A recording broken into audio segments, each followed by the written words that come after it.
बच्चों, आज हम पढ़ेंगे क्लास 6 का साइंस विषय है, जिसका पहला लेसन है भोजन। यह कहाँ से आता है। इस लेसन की हम मुख्य बातों को जानेंगे।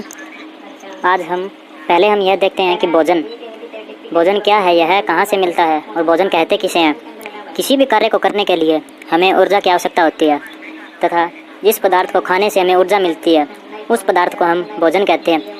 जैसे हम कोई कार्य करते हैं तो उसको उदाहरण के लिए हम लेते हैं, यदि हमें किसी भारी वस्तु को एक जगह से दूसरी जगह पर लेकर जाना है तो इसके लिए हमें बल की आवश्यकता होगी, ऊर्जा की आवश्यकता होगी। वह ऊर्जा हमें भोजन खाने से मिलेगी और जिन पदार्थों को हमने खाया है उन्हें हम भोजन कहते हैं। यह हमें अनेक स्रोतों से प्राप्त होता है। जैसे कि भोजन हमें दो चीज़ों से प्राप्त होता है, पौधों से और जंतुओं से।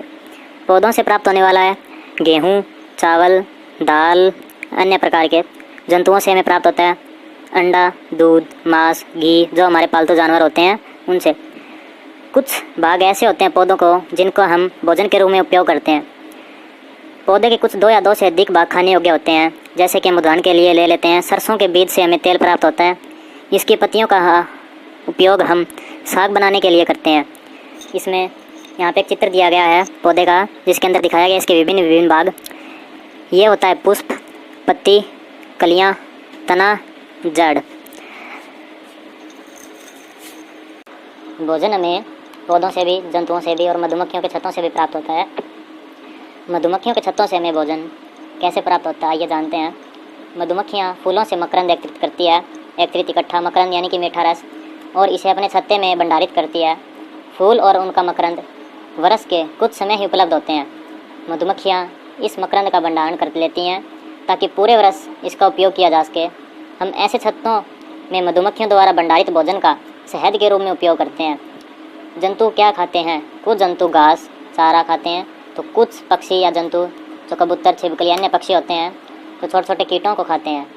जंतुओं को 3 भागों में बांटा गया है कि कौन से जंतु किन किन चीज़ों को, कौन कौन से पादपों को खाते हैं।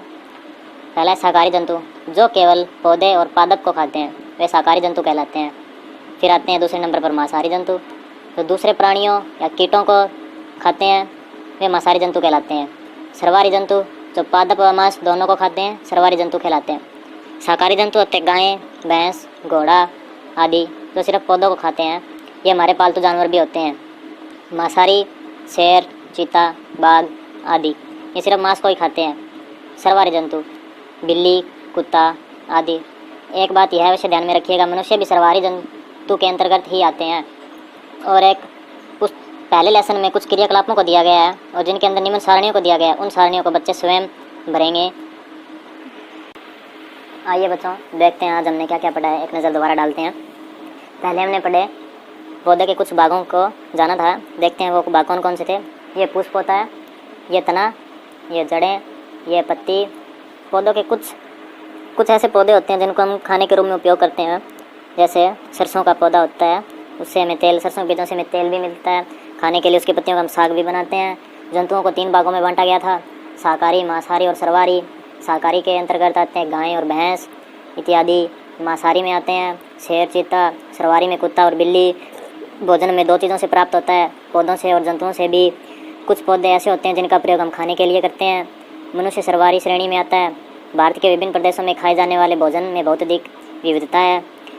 जो इस लेसन के अंतर्गत जो क्रियाकलाप और सारणी दिए गए हैं वे बच्चे स्वयं फिलअप करेंगे। और उसके अंदर एक यह भी देखेंगे, सारणी 1.5 के अंतर्गत उनमें यह बताना है कि कौन सा जानवर क्या क्या खाता है। बट उसमें यह भी देखना है आपको कि उसमें जानवरों की जो लिस्ट दी गई है, जो श्रेणी दी गई है, उसमें सर्वाहारी कौन से हैं, मांसाहारी कौन से और शाकाहारी कौन से हैं।